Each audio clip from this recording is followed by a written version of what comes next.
Copying complex commands on a computer screen without understanding how the system actually works is a lot like trying to become a surgeon by just memorizing the buttons on a medical device. It looks advanced, but it is not the same as learning. Welcome to TalkKast.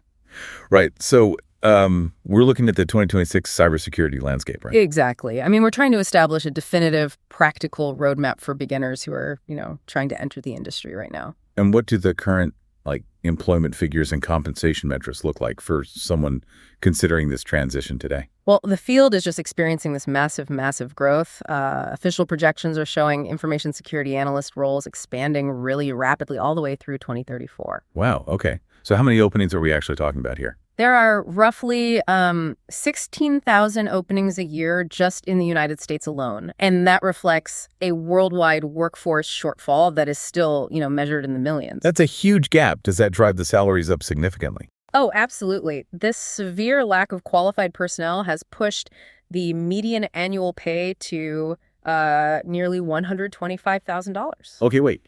If the industry demand is so incredibly high and the financial compensation is that strong, why is the experience of starting out notoriously messy and confusing for newcomers?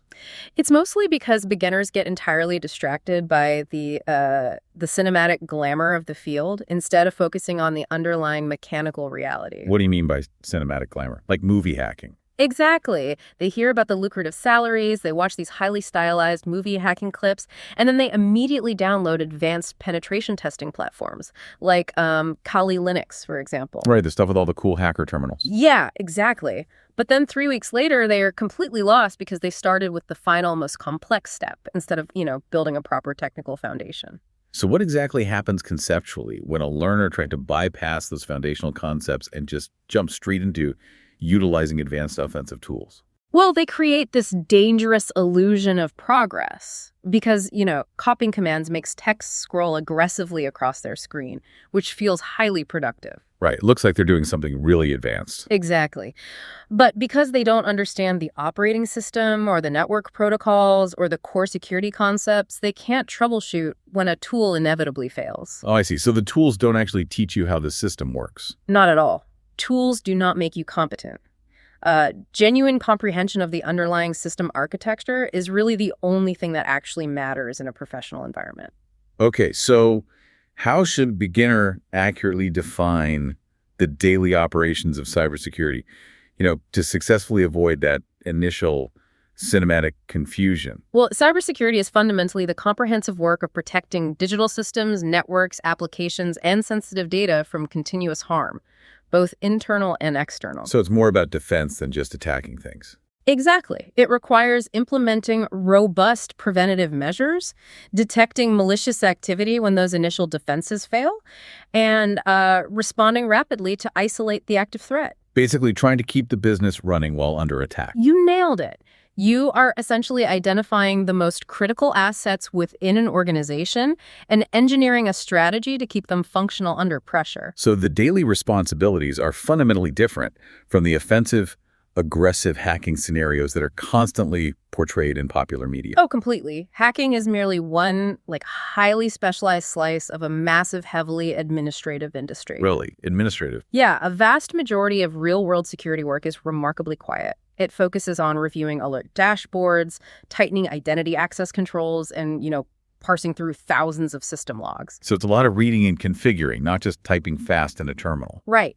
It involves patching vulnerable enterprise software, educating corporate staff about social engineering threats, and forensically determining how a breach actually bypassed the existing architecture. Okay, that makes sense. How does the industry categorize those different operational roles, though? Like using the color-coded team designations we constantly hear about. Right. The industry primarily divides tactical operations into the blue team, the red team, and the purple team. Okay, let's break those down. What does each color actually represent? Each color represents a distinctly different approach to managing organizational risk and testing the resilience of the digital infrastructure. So what specific responsibilities fall under the jurisdiction of the defensive blue team? The blue team operates as the defensive architects. They're the digital guards of the organization, basically. So they're the ones watching the screens and building the walls. Exactly. They focus entirely on continuous monitoring, configuring endpoint detection software, hardening firewalls against intrusion, and reducing the overall attack surface. And what happens when an attacker actually gets through? When an active threat is detected, the blue team executes the incident response plan to neutralize the attacker and restore normal operations. Okay, so how does the offensive red team operate differently from those defensive architects? Well, the red team acts as authorized, ethical aggressors. They safely emulate the tactics of sophisticated threat actors to, probe the environment for hidden weaknesses. But they aren't actually trying to break things, right? Right. Their goal is to completely bypass the blue team's defenses without causing actual damage to the production servers or exposing sensitive customer data. Ah, I see. So it's like a stress test. Exactly.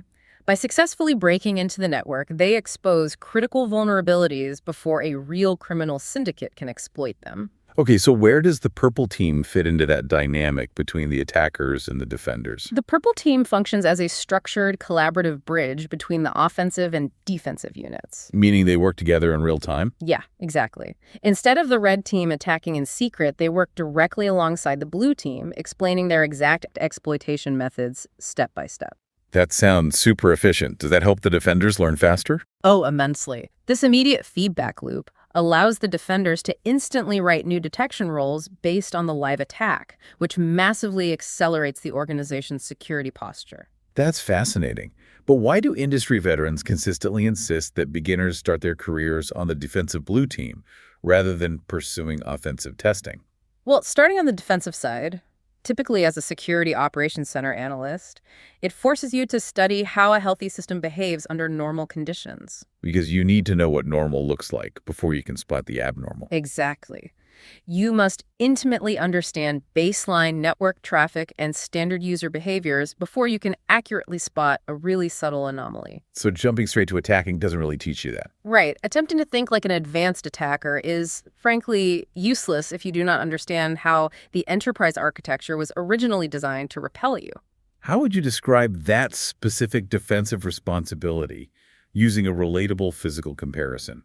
Well, working in cybersecurity is less like performing a dramatic safe-cracking heist and much more like managing the physical security for a massive commercial skyscraper. Oh, like being the head of building security. Exactly. You are actively running the perimeter alarms, installing the electronic door locks, monitoring the security cameras, and maintaining the visitor incident logs. So it's very routine in a way. Yeah, the core objective is not to perform stunts, but simply to ensure that daily business operations continue without any interruption. How does observing the normal baseline behavior of that digital building actually teach someone about systemic vulnerabilities? When you monitor normal operations daily, you learn exactly how authentication protocols handle credentials and how internal databases respond to legitimate employee queries. Like knowing exactly when people usually badge into the building. Precisely. You internalize the strict timing, geographic origins, and typical data volume of standard network transfers. And then when something deviates from that, it stands out. Exactly. Once you establish that normal rhythm, an attacker attempting to extract 10 gigabytes of encrypted files at 3 in the morning triggers an immediate psychological alarm. Wow, okay. So why can a beginner not just jump straight into learning those specific security monitoring tools right away? Because cybersecurity sits directly on top of fundamental information technology principles, meaning you cannot secure a system you do not functionally understand. So it's like a prerequisite. Exactly. You can't skip the basic technology foundation any more than a medical student can skip basic anatomy and immediately perform complex surgery. Well, that makes a lot of sense. Right. Employers consistently demand a deep understanding of operating systems, hardware components, and network troubleshooting before they will ever trust you with their security infrastructure. What specific foundational information technology concepts are the absolute most critical for a beginner to master early on? Well, you must thoroughly understand the interaction between physical hardware components and the operating system kernel that actually manages them. Wait, what does that mean practically, like knowing how files work? Yes, exactly. You need to comprehend what digital files actually are, how software creates running processes, and how those processes dynamically allocate memory in the background. So if a file does something unexpected, you actually know why. Right. If a specific script is marked as executable, you must understand exactly why the operating system treats it differently than, say, a standard text document. Why is understanding administrative access permissions emphasized as such a vital component of that fundamental technology base? Because an administrative account possesses the fundamental authority to alter core operating system configurations. They can install kernel-level drivers and completely bypass standard user restrictions. Basically, they have the keys to the kingdom. Exactly. If you understand the immense power those specific privileges grant, you understand precisely how much catastrophic damage an attacker can inflict if they compromise that account. So security is really just about protecting those keys. Yeah, the entire security posture of a network revolves around strictly limiting who holds those administrative keys. What mechanisms do modern operating systems utilize to restrict those administrative capabilities from being constantly abused? Systems utilize the principle of least privilege. This ensures that users operate with standard restricted access for their daily normal tasks. So they don't have full power all the time. Right. They are only allowed to invoke specialized administrative tokens when explicitly required for a specific system modification. And how does that help prevent attacks? Well, understanding how those access tokens are dynamically generated, securely stored, and potentially stolen from system memory is a central pillar of endpoint defense. Okay, switching gears a bit. How does the deep understanding of networking integrate into this early foundational stage of a beginner's education? A massive portion of cybersecurity becomes completely logical the exact moment that network routing stops feeling like an abstract mystery. Because you finally see how the data actually moves. Exactly. Networking explains the precise mechanics of how individual devices identify each other and how encrypted data travels across the global internet architecture. So attacks just look like network traffic then? Yes. Once you comprehend standard networking protocols, cyber attacks stop feeling like technological magic and simply become the deliberate misuse of normal communication channels. Could you walk through a highly specific, everyday example of how those networking components connect to form a larger system? Sure. We can examine the routine process of typing a secure bank website address into your internet browser. Okay, so what happens first when I hit enter? First, the domain name system, or DNS, must resolve that human-readable address into a mathematically routable IP address. That way, your computer knows exactly where to send the data. Like a phone book looking up a number. Exactly like that. This initial translation acts as the absolute bedrock of internet navigation, seamlessly connecting human intent to network reality. How could a sophisticated threat actor manipulate that initial domain name resolution phase, though? Well, if an attacker successfully poisons the local DNS cache, your machine is silently handed the IP address of a malicious server instead of the legitimate bank. Oh, wow. So my computer thinks it's talking to the bank, but it's not. Exactly. Your browser then automatically routes your traffic to that fraudulent destination without generating any obvious visual warnings. That's terrifying. So you would just log in normally? Yep.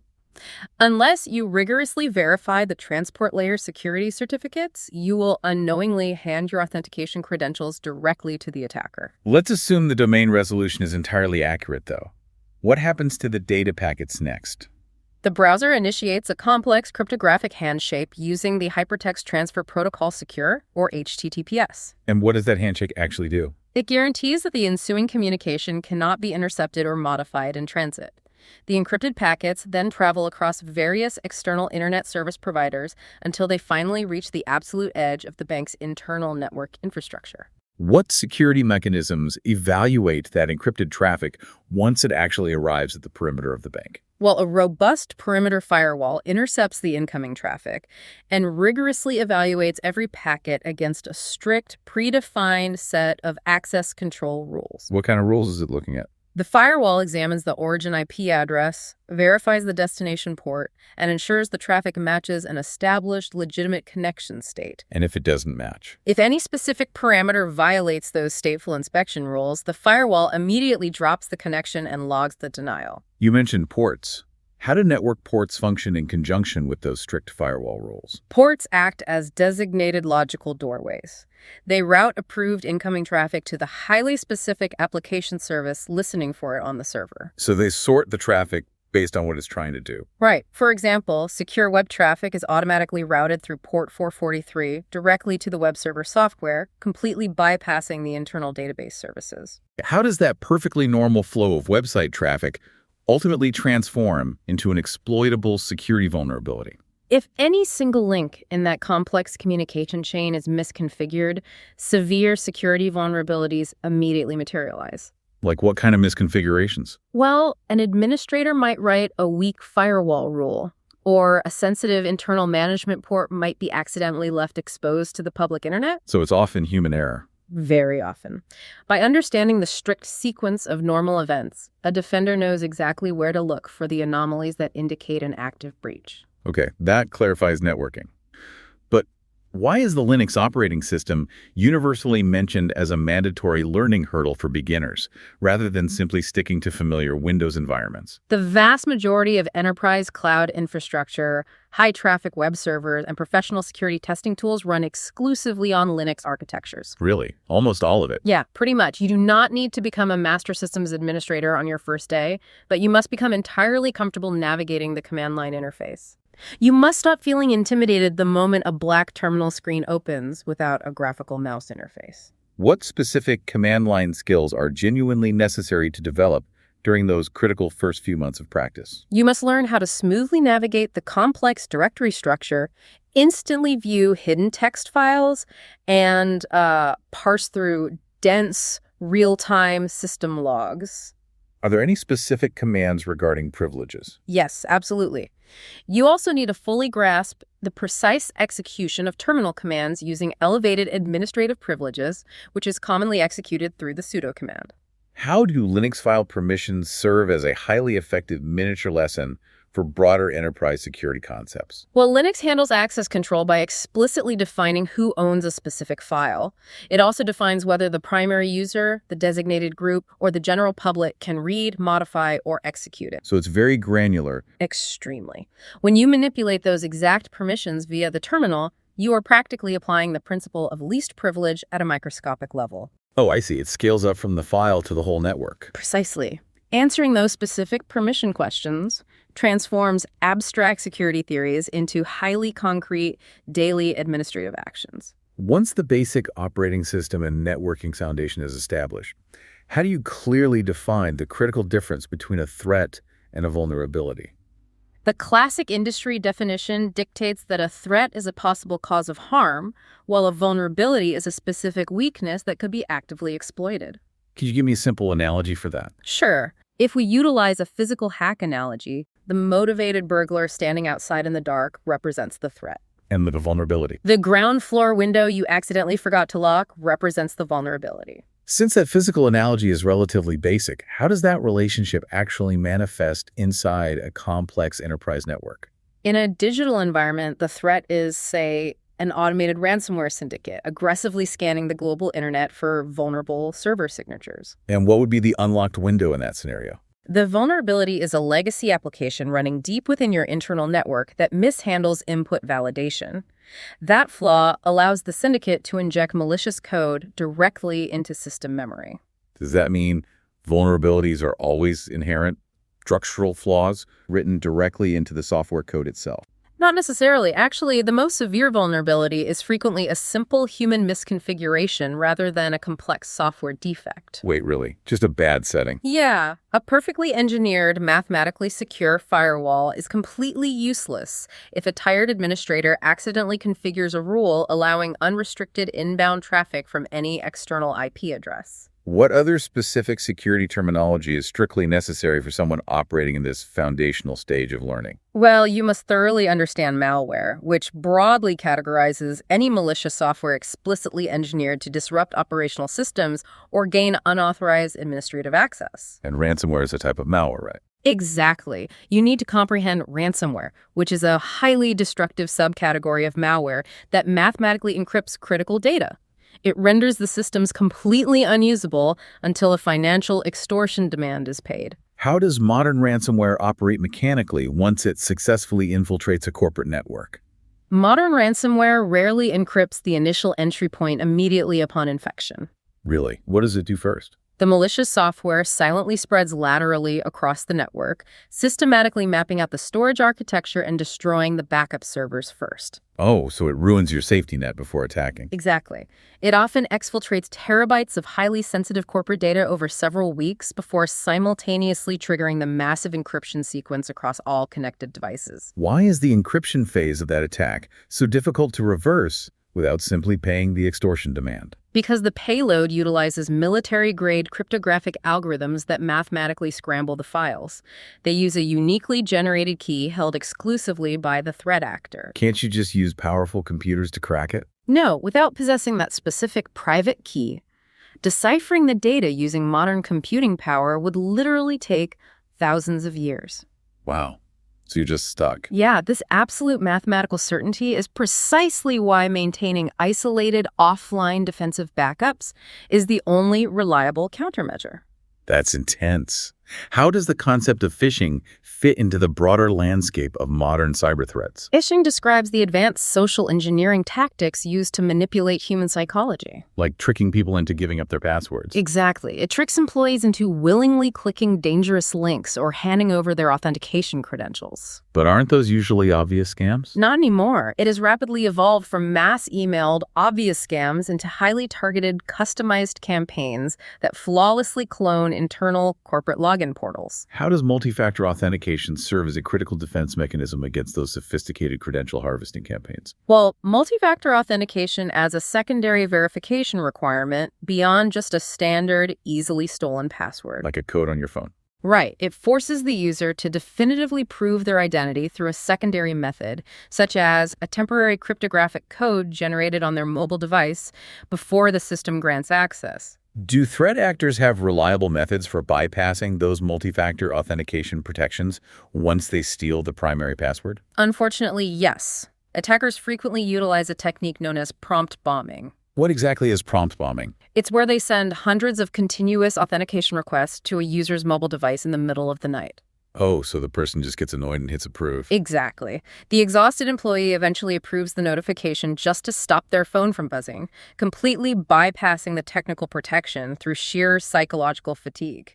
Do everyday cyber attacks actually involve the highly complex cinematic zero-day exploits that beginners constantly imagine? The overwhelming majority of everyday attacks exploit highly ordinary, easily preventable weaknesses rather than utilizing million-dollar cinematic exploit chains. So it's not usually some genius hacker breaking the code. Not at all. Threat actors rely heavily on reused employee passwords, easily spoofed parcel delivery emails, and user accounts that were assigned far too many administrative permissions. Yeah, it sounds like human error is the biggest threat. It really is. A distracted employee blindly approving an unexpected sign-in prompt causes exponentially more corporate breaches than sophisticated, previously unknown software vulnerabilities. How does realizing the mundane reality of most cyber attacks change the way a beginner should approach their daily studies? Well, the learning process becomes significantly clearer when you stop obsessing over dramatic software vulnerabilities and start noticing how much systemic damage stems from simple administrative oversight. Just stop focusing on the cool hacking tools right away. Exactly. This is precisely why you should never begin your journey by memorizing offensive exploitation scripts from social media clips. Because they skip the foundation. Right. Those offensive tools are highly specialized, late-stage utilities sitting on top of a massive foundation of early-stage system administration concepts. How does someone actually practice investigating these concepts hands-on without accidentally breaking production systems or crossing strict legal boundaries? You master the profession through a continuous, deliberate cycle of intentionally breaking systems and engineering the functional fix. But how do you do that safely? You must practice noticing the initial failure symptoms, methodically investigating the root causes in the system logs, and rigorously testing your technical theories. Building a heavily isolated, extremely simple, virtual home lab is the single most effective accelerator for developing this practical muscle memory. How do you construct a functional home lab? And why is virtualization technology so critical to that specific process? A home lab does not require expensive server racks or elaborate networking hardware. Really? I just need my normal computer. Yeah, you simply utilize virtualization software to run multiple independent operating systems simultaneously on your existing computer.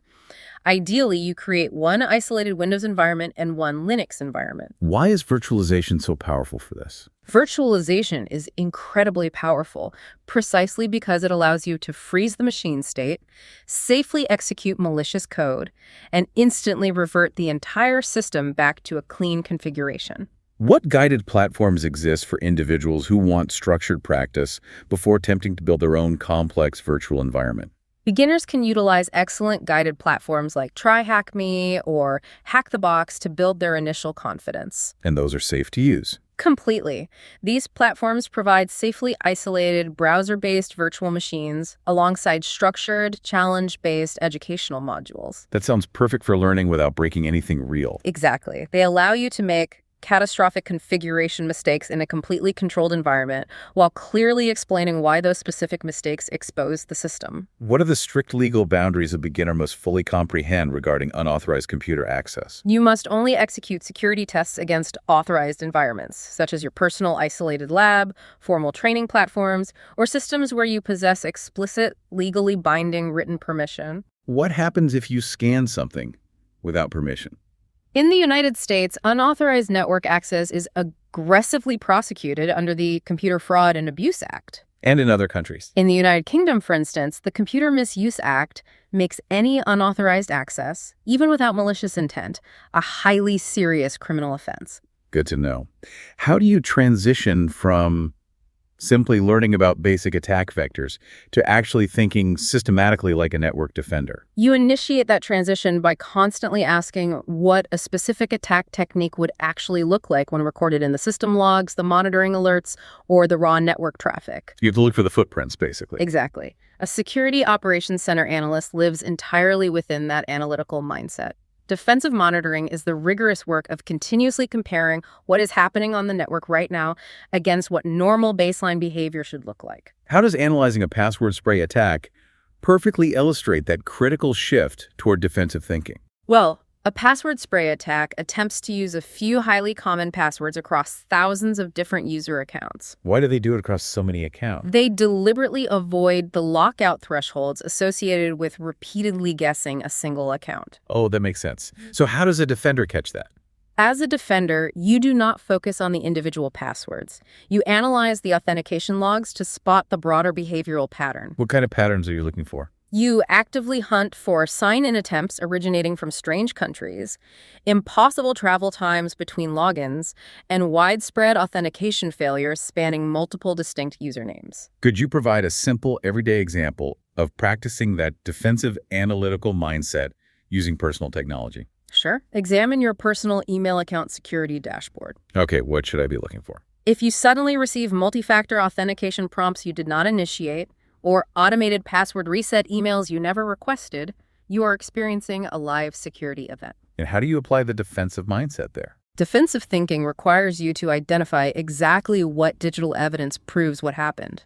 You determine the immediate mitigation steps and decide which access policies must be permanently tightened afterward. How do you bridge the massive credibility gap between experimenting in a home lab and definitively proving to an employer that you can perform the job? You successfully bridge that gap by eventually committing to a specific career track and systematically building concrete public proof of your technical capabilities. What are the established industry pathways someone could choose? Well, they include the Security Operations Center for first-line network defense and penetration testing for highly advanced offensive security assessments. Are there other options besides those two? Definitely. You can also pursue digital forensics for post-incident evidence reconstruction or cloud security for defending modern decentralized infrastructure. Does a beginner absolutely need to master offensive penetration testing early on if their ultimate goal is to become a red team operator?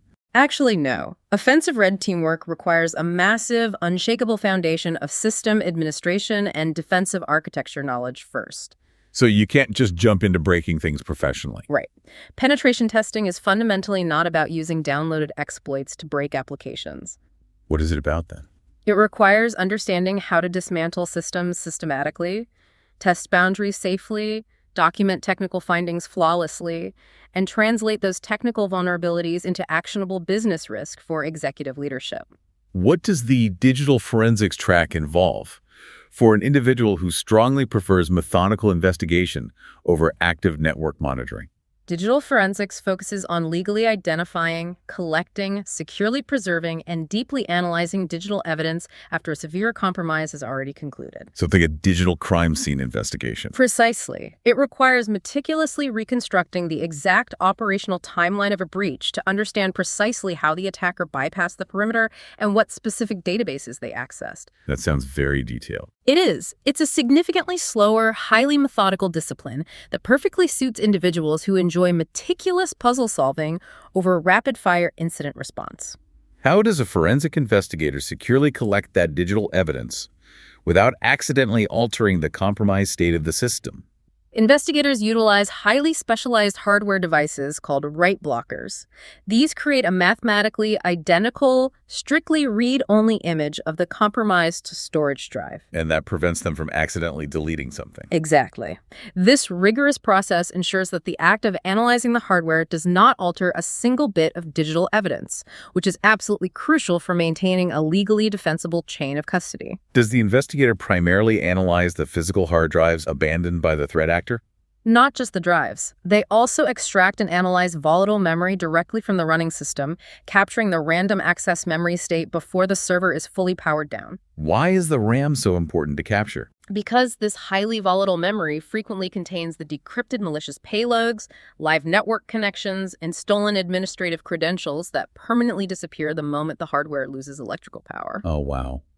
Why does the cloud security track require the exact same core foundational knowledge of networking and operating systems before specializing?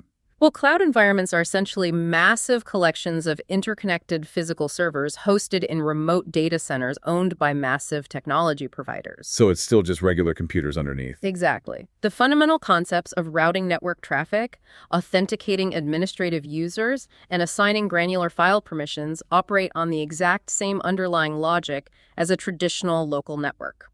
How do those traditional administrative concepts shift when directly applied to a modern cloud infrastructure, though? In the cloud, physical hardware is entirely replaced by software code, meaning you deploy virtual servers and configure firewalls using automated scripts rather than plugging in physical cables. That sounds like it requires a lot of programming knowledge. Yes, this heavy abstraction requires a deep understanding of application programming interfaces and centralized identity access management. What happens if you get a script wrong in the cloud? A single misconfigured cloud policy can instantly expose millions of sensitive database records directly to the public internet. What role do industry certifications play compared to actual hands-on technical skills when attempting to secure an initial interview? Foundational certifications from major organizations like CompTIA, Cisco, and Microsoft are excellent for providing rigid structure to your daily learning and giving you a highly specific study target. So they're mostly for getting your resume seen. Right. They act as critical resume filters, helping you successfully bypass automated human resources algorithms and get noticed by corporate recruiters. But do they actually get you the job? No. While a certification secures the interview, concrete, verifiable technical skills are the only thing that actually convinces an engineering manager to hire you. What does highly effective concrete proof of work actually look like for an entry-level candidate trying to stand out? Employers desperately want documented, easily accessible evidence of your practical problem-solving abilities. Like a portfolio of projects. Exactly. You can engineer a clean GitHub repository containing highly detailed summaries of your virtual lab configurations, or publish a professional vulnerability report generated from a legal training environment. Could it be something non-technical too? Absolutely. You could draft a comprehensive phishing awareness guide specifically written for non-technical corporate staff, or document exactly what specific alerts meant during a simulated defensive exercise. Why are those specific, small-scale documentation projects considered so incredibly valuable to potential engineering managers? Small, meticulously documented projects definitively prove that you are learning actively by building systems, rather than just passively watching educational videos. So it shows you can actually do the work. Yes, and they demonstrate your ability to articulate complex technical concepts clearly in writing and prove that you possess the discipline to finish the complex tasks you start. That combination must be pretty rare. It is. That rare combination of technical curiosity and professional discipline is exactly what hiring managers desperately look for in entry-level candidates. What is a highly realistic timeline for someone starting completely from zero to become functionally job ready in this industry? A disciplined, structured timeline requires roughly 12 months of consistent effort, though it heavily depends on your previous technical background and how actively you engage with hands-on practice. What should the focus be in the very first month?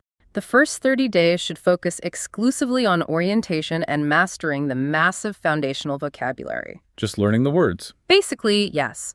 The primary goal for that initial month is simply to stop feeling completely overwhelmed when standard network terminology appears in technical documentation.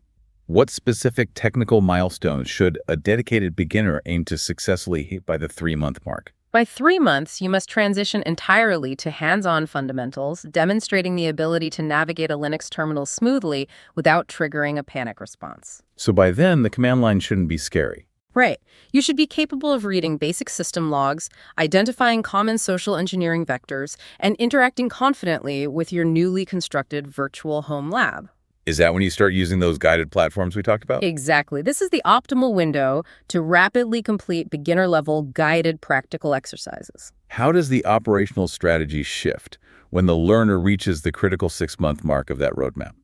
At 6 months, you must begin leaning heavily into one specific career track, which is almost always defensive blue team or general security operations work. And what should they be doing daily at that point? You require intense repetition through increasingly complex labs, generating better analytical explanations, and producing highly professional incident reports. Should they be applying for jobs yet? Yes, you should finalize 3 to 5 polished portfolio projects and begin aggressively applying for preliminary information technology support roles or corporate internships. What defines the final stage of comprehensive entry-level readiness as the learner approaches the 12-month milestone? By month 12, a disciplined candidate can articulate complex system architectures clearly and confidently discuss their hands-on laboratory troubleshooting during a technical interview. So they can really prove their knowledge in a conversation. Exactly. You can openly showcase your documented portfolio and directly connect your self-taught methodology to the requirements of a real operational role. And that gets them the job. Right. This intensive preparation allows you to fiercely compete for junior analyst positions, internal support to security promotions, or formal apprenticeship pathways. What kind of alternative entry routes exist for highly motivated people who do not possess traditional university degrees in computer science? A massive percentage of professionals start in general corporate IT support, physical network installation, or basic systems administration, systematically moving sideways into security roles as their operational evidence grows. Are there official programs for that? Yes. In the United States, official registered apprenticeship routes remain a highly active and lucrative pathway. And what about in the UK? In the United Kingdom, incredibly supportive beginner routes include first-line cyber support apprenticeships and broader early career development frameworks like the Cyber First program. Does the rapid, overwhelming rise of artificial intelligence in 2026 threaten to make learning these older foundational skills entirely obsolete? Artificial intelligence is undeniably increasing the operational speed and the massive automated scale of both offensive campaigns and defensive countermeasures. So both sides are using it. Exactly. Advanced threat actors utilize it for rapid reconnaissance and dynamic malware generation, while defenders deploy it to immediately triage alerts and parse complex threat intelligence. But does it replace the human? No. However, artificial intelligence acts strictly as a powerful force multiplier, not a functional replacement for deep foundational understanding. Why do these advanced artificial intelligence tools fail to replace the core need for an individual to truly understand operating systems and network architecture? Because if you do not intimately understand operating system kernels, granular file permissions, complex system logs, and standard user behavior, artificial intelligence tools will mostly just empower you to make catastrophic misconfigurations much faster. Oh, so it just scales up your mistakes. Precisely. Artificial intelligence is an assistive tool engineered for professionals who already know exactly what they are looking at. You still have to verify the output. Yes, you absolutely still need the underlying technical knowledge to independently verify if the machine-generated output is actually factually correct before deploying a critical system change. Why does the global demand for cybersecurity professionals continue to grow so rapidly, despite these massive new technological advancements in automation? The sheer demand continues to accelerate because the fundamental volume of global business conducted online increases daily, constantly expanding the digital surface area that requires specialized protection. The attack surface just keeps getting bigger. Right. The modern corporate reliance on decentralized cloud infrastructure continuously generates new vulnerabilities, while the financial motivation for international threat actors remains incredibly high. How bad is it right now, statistically? Well, in the United Kingdom alone, 43% of businesses reported experiencing some form of targeted cyber breach or active attack within the past year. Wow. How would you ultimately distill this massive, complex beginner roadmap into one highly durable guiding philosophy? Master basic information technology concepts, deeply understand network routing, become highly comfortable in Linux environments, and rigorously study fundamental security mechanisms. Just stick to the basics, basically. Exactly. Practice those core concepts daily in an isolated lab, meticulously document your projects, and apply for operational roles early in your journey. It doesn't sound very glamorous. It's not. This specific methodical path is not glamorous or cinematic, but it is incredibly durable and consistently produces highly competent professionals. How should a beginner handle the inevitable psychological frustration of slow technical progress during those overwhelming early months? You must remember that real progress in cybersecurity is entirely cumulative. Meaning everything builds on what came before. Exactly. A little networking knowledge helps Linux architecture make more sense, which in turn makes system permissions and massive cloud security environments significantly easier to grasp. So you just have to trust the process. Right. Every single week of disciplined focus on the fundamentals directly accelerates your comprehension in the weeks that follow. Thanks for listening to TalkKast.